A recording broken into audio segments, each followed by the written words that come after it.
Dear friends, welcome to this edition of Basic Anatomy for Allied and Related Health course students. This chapter, this is chapter 3, lecture 2, deals with connective tissue. Basically, we are discussing a generalized connective tissue. Let's call it areolar tissue. In this lecture, we will cover the cells of the connective tissue. Now, this is a slide I showed you in the introductory lecture in the previous class. Any connective tissue can be considered under the following headings in terms of content: cells and matrix. The matrix is the intercellular space which contains either fibers or the ground substance. Continuing, the following are the cell types commonly seen in the connective tissue. This can be considered in two parts. The static cells are regularly present cells, and second, migrant cells. That means just like in a railway station, trains coming and going. Something similar here. Cells come from the bloodstream, temporarily stay, then they move out of the bloodstream. Now, this is a very good example. Uh, I'm trying to introduce example based understanding of the subject. This is a very popular noodle based recipe in this part of the country. You can see, among other things, there are plenty of vegetables, and between the vegetables, the cooked vegetables, there are a lot of fibers, which our popular recipe noodles is being shown here. And in between the noodles, you can see some ground substance. Basically, that is the tomato sauce that is there. Now, this at least gives you a mental picture of this kind of a design, which we can apply as a template for our understanding of this topic. Next, fibroblast. This is one of the static cells, or which is a regularly present cell in the connective tissue. I have highlighted one fibroblast using dotted line and a turquoise green arrow. In addition, I have drawn two diagrams, line diagram, to show its shape. Note that there are a lot of processes extending from the cell, but basically this is an irregular cell, and of course the processes I have mentioned. These cells appear, however, spindle shaped in side view, and there is an elongated nucleus. If you observe carefully, you can see that beyond the processes and other things, the cell basically appears spindle shaped in side view. These cells are the cells that manufacture the fibers as well as the intercellular ground substance. Being blast cells, sometimes as required, they may probably convert into other cell types. Now, this is a diagrammatic representation of a areolar generalized loose connective tissue. You can see marked in blue are the fibroblast nucleus. The rest of the cell details are not very clear. Now, plasma cell is another important cell here, one of the migrant cells that come and go into this region. If you notice that these cells in some tissues are quite abundant, and they are closely related to immunological functions. They run around the various connective tissue regions of the body, keeping an eye on possible antibodies, so that they can make possible antigens, so that they can make necessary antibodies and help the cell in immuno defense mechanisms. Now, marked in circular dotted areas are some of the plasma cells.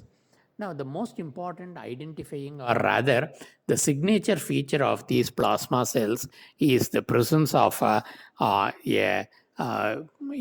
nucleus which appears some kind of a cart wheel or a bicycle wheel appearance. Now, a round nucleus and appearing cart wheel shaped is very, very typical of these plasma cells. These cells manufacture antibodies and they are released into the circulation. Now you see, that's a slightly higher enlarged view of the plasma cell. Particularly the nucleus is being shown here. Now you see, as I told you, that's the cartwheel shaped appearance of the nucleus. Now, learning with examples, I have sectioned a pomegranate, and you can see this also gives a somewhat a similar appearance. Compare it with so many plasma cells in the vicinity, just for the sake of understanding. Next, these other than these, in certain tissues, not all the connective tissues, but in some certain connective tissues, uh, there are other cells which are differentiated for storage. Particularly, these are adipocytes, that means fat storing cells. They are particularly abundant as in mesentery, in the subcutaneous tissue, especially so in the females. It may be extra packing around the fibrous capsule of several viscera depending upon the fat load available in the body. Now, these fat cells in a H&D preparation appear ghost-like or whitish regions primarily because the alcohol that is used in processing of these tissues completely removes the fat content. As a result, these cells appear like ghost cells or empty cells. However, if you take a clear, more closer, concentrated look at these cells, the cell membrane is very typically seen, and at least in one corner of the cell, you may be able to see a rather flat nucleus. The flattening of the nucleus is very important because, as much as possible, these cells are designed for storage of fat to that extent that there will be a very thin rim of cytoplasm around the fat globules. To that extent, there is no other activity going on in these cells. It is purely a fat storing mechanism or a contrivance.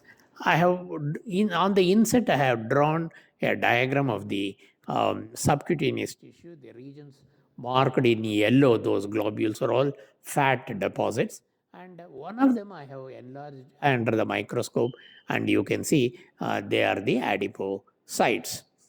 Now, adipocytes are also shown in the actual H&D stained sections. You can see the turquoise green arrows are pointing to these adipocytes. They are large fat storing cells.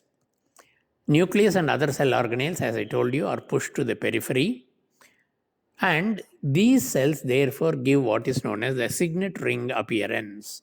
Signet ring appearance, where the slight bulge or the bluish structure that you see in one corner of the cell is the nucleus. The rest of the cell appears just like a ring, which is nothing but cytoplasm and the adjacent cell membrane, and there is nothing else to be seen in the cell.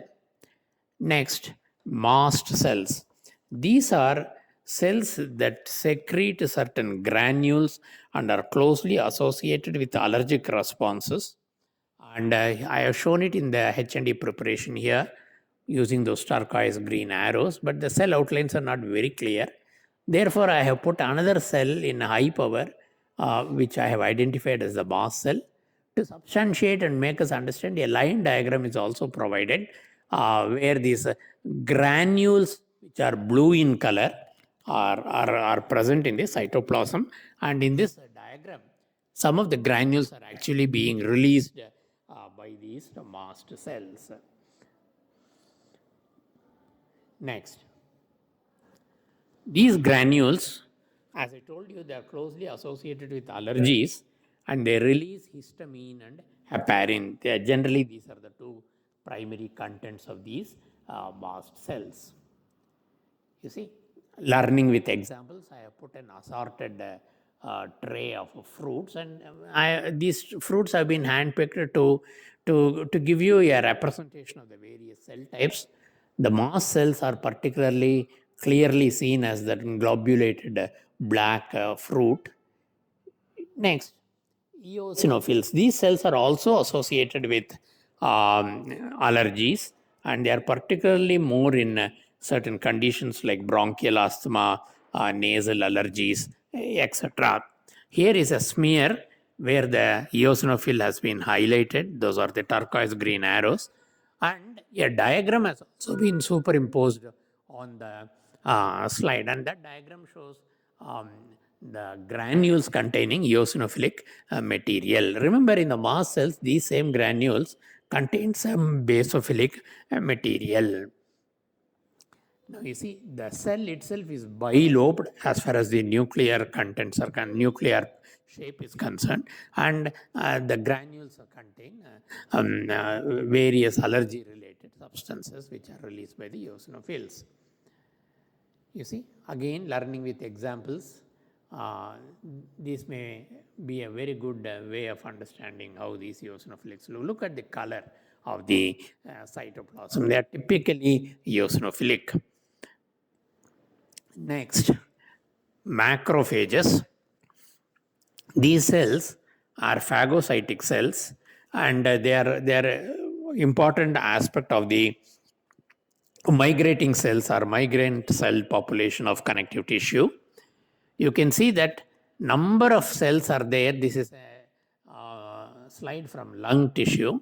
You can see number of large cells with some particulate material in the cytoplasm. I've also drawn a diagram.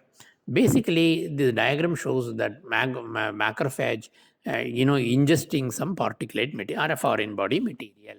Now, that itself is the function of the cell. These are cells that engulf foreign material or particulate material. Large cells, multiple nuclei, large cytoplasm, plenty of phagocytic vesicles are very, very typical signature feature of these cells. Next. Now, basically, these cells not only phagocytose, they also present the antibody material at the molecular level to the other cells so that appropriate immune responses can be generated by the immune system. Next, neutrophils. Multi-lobed nucleus is very, very typical that you can remember. Next, basophil, it almost looks like mast cell, but then the granules, note the bluish granules. I have also drawn a diagram adjacent to it. Once again, like mast cells, these are also closely associated with immune responses and release of secretory material corresponding to certain immune responses. Then, large and small lymphocytes and its functional variants, namely the T cell and the B cell. Now, this is another huge group of cell population that is found in particularly dense lymphoid organs, like in the case of the lymph node, the spleen, the thymus, etc. The basic difference between the large and the small lymphocyte is the amount of cytoplasm that is there around the nucleus.